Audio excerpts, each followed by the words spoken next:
بسم اللہ الرحمن الرحیم۔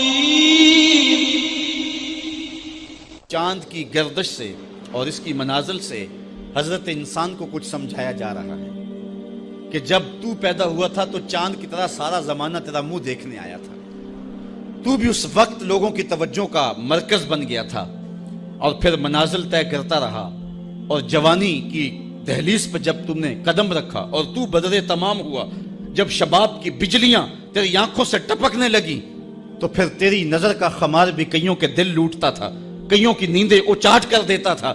جس طرح چاند جب جوبن پہ ہو تو چکور کا دل لرزتا ہے اور سمندر میں جوار بھاٹا پیدا ہو جاتا ہے، لہریں اٹھتی ہیں، طوفان پیدا ہوتے ہیں، تو جب بندہ بھی جوانی کی دہلیز پہ ہوتا ہے تو وہ بھی طوفان اٹھاتا ہے، دلوں میں جوار بھاٹے پیدا ہوتے ہیں۔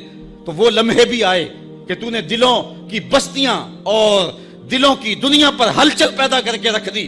تیرا شباب لوگوں کی زندگیوں کے اندر گھلتا رہا اور کتنوں کی نیندیں اچاٹ ہوتی رہیں، تیری زلف کے شکن کتنوں کا قرار لوٹ کے لے گئے، لیکن پھر وہ لمحہ بھی آیا، حتی عادا کل ارجون القدیم، پھر بوڑھا ہو گیا، پھر تجھے کوئی دیکھنے بھی نہیں آتا، کوئی تجھ سے اداس بھی نہیں ہوتا، بچے بھی کترا کے گزر جاتے ہیں۔ کہا انسان ذرا چاند کی منزلوں کو دیکھ، یہی چاند کتنا پیارا تھا اور آج اسی چاند کو کوئی دیکھتا بھی نہیں ہے۔ بچہ جب پیدا ہوتا ہے تو اس کی مسکراہٹ دل کھینچتی ہے، اور جب بوڑھا مسکراتا ہے تو اس وقت جو ہے لوگوں کی توجہ نہیں ہوتی۔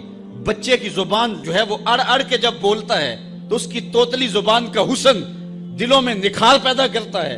ماں بھی بلہاری جاتی ہے، باپ بھی صدقے جاتا ہے، بہنیں بھی جو ہے وہ قربان جاتی ہیں، تو بچے کا ٹوٹا لہجہ اور توتلی زبان خوشیوں کی ایک لہر ہوتی ہے۔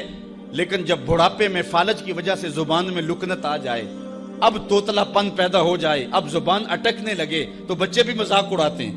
ایک لمحہ وہ تھا کہ زبان توتلی تھی تو حسن تھا، آج لمحہ وہ گیا کہ حتی عادا کل ارجون القدیم، کھجور کی ٹہنی سے جب پھل توڑ لیا جائے اب اس ٹہنی کو کون پوچھتا ہے؟ جب تک پھل آیا نہیں تھا وہ ٹہنی اچھی لگتی تھی، مالی سنبھال کے رکھتا تھا، جڑوں کو بھی پانی دیتا تھا اور خیال کرتا تھا کہ کوئی ایسا نقصان نہ ہو کہ یہ پودا جو ہے وہ مرجھا جائے۔ پھر جوبن پہ آیا اور جب کھجوریں لگیں تو اس نے پھر رسیاں بھی باندھی اور کھجوروں کو سنبھالنے کے لیے سب کچھ کیا۔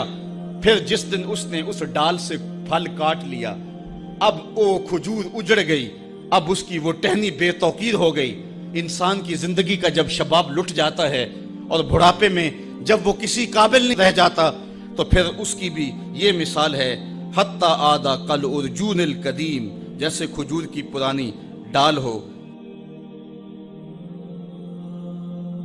اپنی نظر اور شرمگاہ کی حفاظت کریں۔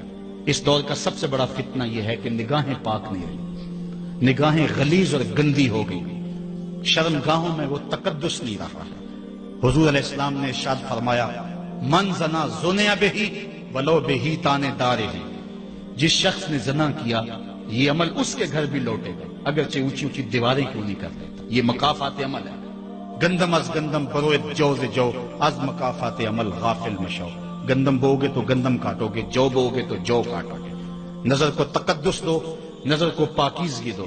حضرت لقمان حکیم کہتے ہیں کہ میں کئی نبیوں سے ملا ہوں، کئی نبیوں سے ملاقات کی ہے، اور میں ان سے 2-2 4-4 باتیں جمع کی ہیں، اور ان ساری باتوں کو میں نے جمع کر کے 100 باتیں جمع کی ہیں، اور ان کا پھر میں نے خلاصہ تیار کیا ہے۔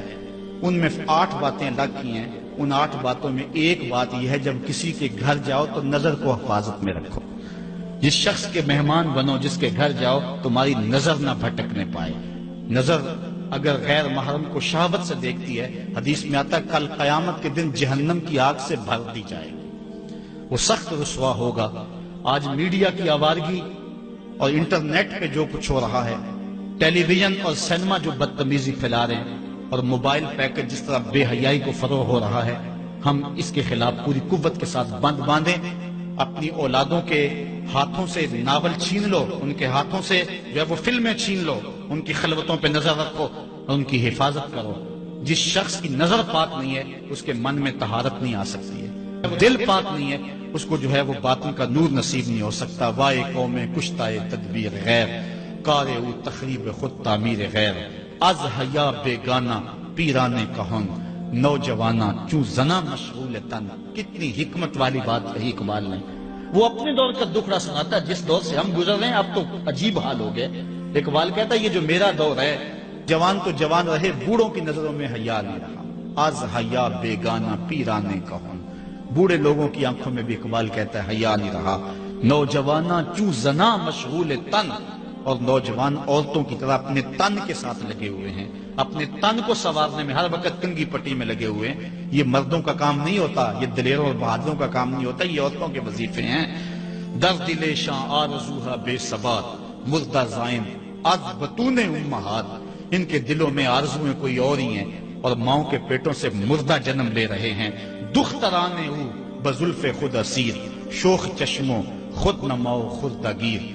اور قوم کی بیٹیاں اپنی زلف کی خود قیدی ہو چکی ہیں اور ہر وقت جو ہے وہ اپنے آپ کو آئینے میں دیکھتی رہتی ہیں. ساختہ پرداختہ دل باختہ، ابرواں مثل دو تیغے آختہ.